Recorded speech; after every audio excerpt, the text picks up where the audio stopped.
They were talking about yesterday. Nick Petit for taking over the spot at right tackle. What have you seen from him over the last couple of years in his development and him kind of solidifying that spot on the offensive line for you guys? Well, Nick Petit has been like tremendous like this year. Like last year, like he was getting like a couple like reps and stuff, of course, especially like during the Northwestern game for me. And that Northwestern game for me, it showed me and all the other offensive linemen like, all right, he will be ready to play. Like he's not no slacker. Like he wants to work. Like that's what Buckeye Nation's going to see out of Nick Petit's going to like. He's going to work and he's going to protect Justin like as well as anybody. Shoot, because he's one. I got a feeling that after he gets done here, he will be one of the best tackles like in his class. We don't get to see you guys up close anymore, obviously. But they said he's 315 pounds now. Does he look bigger in person now? He looks a lot bigger than like 295. Like this year, he been really focused on like bringing his weight up and also like making sure he does the right technique that Coach Step wants us to do as well. Like with him adding that weight on makes him a lot more stronger in the run game and a lot more powerful in the pass game as well. Thanks. All right, we'll go next to Stephen Means from Cleveland.com with Patrick Murphy on deck. Stephen. I know you've had some injury problems in the past, but just I know you would probably rather have started the season normally when it was supposed to start, but given that you had a little bit of extra time this off season to maybe recover from whatever you may have been struggling last season, how has that helped you coming into this season? How much better do you just feel? It helped me out a lot, but at the same time, I was ready in like August. I was like everybody was ready too. Like yeah, my injuries was like kind of nagging me like throughout the whole season last year, but of course like everybody saw it last year. Like towards the end of the season, I slowly got better, but it wasn't there that I wanted myself to be at, or my teammates wanted myself, because last year everybody knew that I wasn't the best last year at all, because coming from my injury and trying to come back for the season just to help out my teammates. That was like one of the big things for me, is to help out my teammates more than anything. And with my injuries, just injuries, but you got to fight through it. All righty, we'll go next to Patrick Murphy from 247 Sports with Tony Gurdaman on deck. Patrick. Thayer, you mentioned not thinking you played at your best last year. How much of that is motivating you to play at that best this year? It's like no words at all. Like after watching my last year's film with all the games and stuff, like I knew I wasn't like 100%. I knew I wasn't powerful in my run game. I knew I wasn't like as fluent I am right now in my past sets. Like that motivated me so much that I just want to like go out there and compete and dominate like whoever's in front of me right now. Like yeah, I'm gonna have fun doing it. We're all gonna have fun doing it, but also at the same time, like it's business for me. We've heard about you as a leader. Can you give an example or two about how you've become a bigger leader this offseason and going into the regular season? Technically, like this year, I have been like a leader, but I know for sure, like last year, I was a leader as like coming out from my injuries from like the past season and actually fighting through it and like fighting through adversity, because everybody goes through adversity, but I feel like I had one of the biggest adversities that on the team, because dealing with a major injury throughout the season, it just pushed me a lot more to actually show like the younger classmen, like you're gonna be hurt, but also at the same time you gotta push through it, because you gotta do it for your teammates. Thanks, Thayer. All right, next up is Tony Gurdaman from Buckeye Scoop with Bill Rabinowitz on deck. Tony. Hey, Thayer, I'm not sure you've gone against Baird Browning much. I know there was talk of him like rushing the passer on passing downs. Have you gone against him much in practice? And What's he kind of look like if you have? I have the wing against Baird a lot. Let's say he's going to be a disruption to like other offensive tackles because he gets off the ball really very quick and shoot, he's powerful as well. Like don't sleep on don't sleep on him at all because he's going to be a problem on the outside. That's all I Thank got. you. All right, next up, Bill Rabinowitz from the Columbus Dispatch with Austin Ward on deck. Bill. Hi there. Just how affected were you last year? Like, what percentage do you think you played at, and how good do you think you can be this year? Oh, to be honest, I felt like I was about like 80 to 70%, you know, but that really didn't matter because it was more for the team than anything. Like, yeah, I could have sat out last year, like, and had somebody else go in, but that wouldn't be right for me to actually be a leader for like everybody else, you know, because if I sat out, what's that show for the other players that I mentioned before, like younger players under me? Like, if I have an injury, I might as well just sit out, you know? Like, that doesn't make sense to me. Like, I want to make sure that everybody sees me like yeah, this guy's tough. Like, he will do anything for his teammates. And then this year, what do you think you're going to show? This year I'm going to be showing a lot more. Like, for as like in the run game, like I'm gonna be a lot more powerful. I'm gonna be finishing and sustaining my blocks a lot more too. Because last year I wasn't sustaining my blocks because I was too cautious about my injuries. I was very too cautious, but this year I'm gonna be sustaining my blocks. Thanks there. All righty, next up is Austin Ward from Letterman Row with Nathan Baird on deck. Austin. Hey, Thayer, beyond the actual injuries slowing you down, one thing that Coach Stud talked about yesterday was that you couldn't train the same. You couldn't do as much heavy lifting.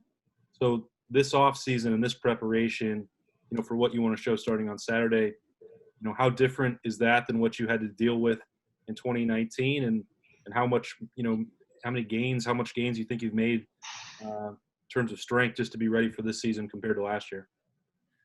Oh, you know, yes, like I had an injury that prevented me to not actually like lift as hard, and had an injury that made me like stop at certain drills because I couldn't actually like, you know, do it fully to the best of my abilities. So with this year, I can lift a lot more. I feel a lot stronger. I feel a lot more quicker than I did last year. Like I do feel like everybody is ready to see like what Buckeye Nation like Ohio State Buckeyes is about. So I just can't wait. I'm just so anxious. I'm just so anxious to actually play.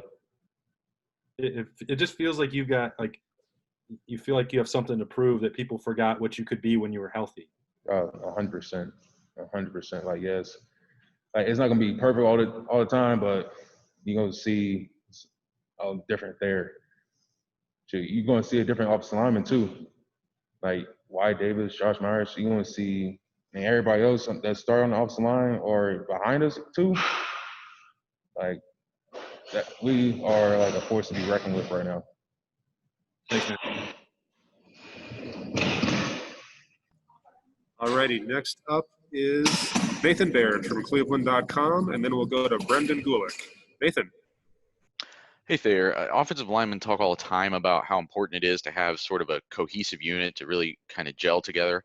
Obviously, you didn't have the spring and summer that you usually would have to be able to do that. So what did you and the other offensive linemen try to do to address that and have kind of that cohesiveness coming into the season? Well, for us, like everybody else, we met like every day during the quarantine, you know. Like, yeah, like we couldn't be there with each other, but just seeing each other on Zoom calls, like talking about protections and talking about how in the run game, like, and just talking in general about how life is going throughout the quarantine. Like that made us a lot more closer than I think than anybody else in the whole country, because we love each other. Like, we'll do anything for each other. We'll go to battle for each other. Like, that's one thing I do think that we have more of this year. Like, we'll go about for anybody. All righty. Next up, we'll go to Brendan Gulick with Buckeyes Now on Sports Illustrated with Andy Anders on deck. Brendan. Hey, Thayer, Coach Stud told us yesterday that in the offseason he was able to pull some GM reports from the NFL on a number of you guys up front to kind of figure out what their perspective was of your strengths and of your weaknesses, trying to enhance the strengths, trying to address the weaknesses. Are you willing to share with us maybe a little bit about what was on those reports about you? Well, basically, it's just me sustaining my blocks and having the leg drive that I had my sophomore year, but 10 times more. You know, last year, everybody knew I couldn't actually, like, pull out, sustain a whole drive without something hurting, of course, but that's one of the things that kind of made me, like, go for it a lot more, because me being an offensive lineman or anybody being an offensive line who doesn't sustain blocks, it's like, all right, why are you on the offensive line then? You know what I mean? Like, it doesn't make sense. If you're going to be on the offensive line, you got to sustain your blocks and hold your blocks as long as you can, so that ball carrier or quarterback can get off the ball, like, can throw the ball off and make big runs. How about Nebraska defensively? They lost 3 starters on the defensive line, and they have some experience coming back, but not guys that have been consistent rotational players. Just curious on, as you guys have tried to game plan for this week, what challenges does that defensive line present for you? The challenge is for us is really not knowing who is actually about to start. You know, like, that's one of the biggest challenges that we have, because usually, like, we have like 2 or 3 games on, like, our Big Ten opponents before we actually go against them, so we can actually know, like, what we have. Like yeah, this year it sucks because of COVID, but at the same time we kind of got a feeling of what they like to be running. But the only difference is, like, who's the personnel for the defense. That's the only difference this year from all other years past. Thank you. All right, next up, Andy Anders from Press Pros and Dan Hope on deck. Andy. Yeah, I obviously getting Wyatt Davis back was huge for you guys. I'm curious, how did you find out that he was opting back in, and what was your immediate reaction when that happened? Well, with that, it was just like, I kind of felt for him. Like, he even said it. Like, it was like no communication from the Big Ten at all. Like, I can't understand where he was coming from. Like, he was like the top guard in the whole country, just get drafted, you know? And he was like, we basically talked about it. We was like, man, like, there's no communication with the Big Ten, so we might, like, I don't know what he didn't know what he was about to do for real until, like, the decision that was actually made. And I respect him for it, but I respect him a lot more, even more than I do now. You know, just to come back, just to win a national title, and just be back with his brothers for one of the last time. Right, but I'm also curious. How did he Did he tell you? Did you hear from someone else? What transpired when you found out he was coming back? He basically told, like, everybody, like, I'm coming back. Like, it's really nothing. It's just, he's basically just told us, like, straight up, like, all right, I'm coming back, because if we have a season, I'm coming back. If we don't, I'm gonna be doing something else. Right. And then as a group, have you discussed, like, what the potential for this offensive line is just as a unit? I mean, obviously you have a lot of talent, a lot of, you know, Josh is going to be a Remington candidate at center. What do you feel, what does the room feel is the ceiling? To be honest, like, last year, everybody said, like, we was, like, one of the best offensive line groups that Ohio State has ever had. But I personally think what I have seen and what we have been doing during practice all this time, like, I do think, again, that we are going to be the best offensive line in the whole country. Thank you. Mm-hmm. Righty, next we'll go to Dan Hope from 11 Warriors. Dan. Hey, Thayer. I mean, you talked about the injuries from last season. Is there things that you've done in terms of preparing your body this season to try to prevent those injuries this year? Well, I have been preparing myself ever since like beginning of the season. Like beginning of like last season, not this season, of course, but last season, like I started eating well and doing like my core work. Like my core was like the biggest thing for me because I had a weak core throughout that whole time, but I made sure that my core was strong and I made sure my feet was moving. I made sure that everything else was strong as well, so I actually sustained blocks. Thanks, Thayer. All righty, next up, we will go to Tim May from Letterman Row and the Tim May podcast. Tim.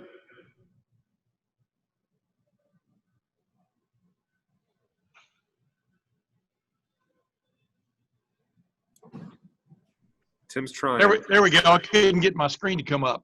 Sorry about that, Mike. Hey, Thayer, as you get ready to start this season, you've talked about the confidence you have up front with your group, and I imagine you were finding that kind of funny, people calling that the best offensive line in the country last year, when one of the best offensive lines in the country, and you didn't feel like you were 100%. But anyway, past that, your quarterback, Justin Fields, is back. What level of confidence does that even raise for you guys up front, having him basically expected to be one of the best, if maybe not the best, quarterback in the country? It makes a huge difference, because he knows the offense on the back of his hand. He knows like how long to hold the ball and how long not to hold the ball, of course. Like with having a quarterback that knows everything from front of his hand to the back of his hand, it makes a huge difference for us. Because like we want the ball to get out quicker, but also at the same time we like him we like him to actually know what he's doing as well. And what's the sense you think that Trey Sermon and Master Teague III now bring to that running back room now that J.K. Dobbins is gone? What do you expect to be different about the running game, or do you expect anything to be different? I don't expect anything to be different, nothing at all. Like J.K. was a great running back. I do firmly believe that Master Teague and Trey Sermon will be as good as J.K. They was for us last year and years before that. Thanks, man. All righty, next up we'll go to Mark Snyder from Press Pros. Mark.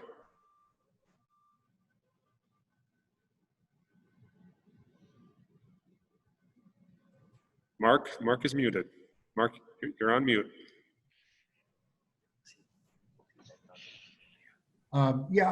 Thayer, what makes you confident in the running backs? Because they're both coming off injuries, and one is new to the program, and the other one played in the third and fourth quarter last year. Repeat that question again. Yeah, what gives you confidence in the running backs? Because they were both injured last year, and one's new to the team, and another one played late in games last year when the score was out of hand a lot of times. The different, well, to be honest, they run very, very hard. Like Trey, he'll run hard, and plus he's very fast as well. Like having Trey and Justin and Master behind us as offensive line, it's like, all right, if we run the ball, we're gonna get first down. If we don't run the ball, Justin can actually pass the ball to our wide receivers, and they can make plays. And if nobody's open, Justin can actually run the ball and just take off, because that's how talented we are right now on the offense. And for us, the running backs, I don't think Buckeye Nation has nothing to worry about at all. It's gonna be the same mindset that we had all the years as Buckeyes. And our final questioner for Thayer will be Spencer Holbrook from Letterman Row. Spencer. Thayer, what's it like to line up beside Harry Miller every play? Line against Harry is very nice. He's a very smart guy. Very smart guy. And he's also funny, but when he locks in. He's going to make sure that he does his job right, and he makes sure that nobody else gets hurt. If he gets hurt, oh well, he'll be fine. He'll get up and keep going. So Harry Miller is going to be something special again. Thanks for watching. Be sure to click on that subscribe button so you don't miss a single thing, and come visit us over at BuckeyeGrove.com for all the best Ohio State information on the web.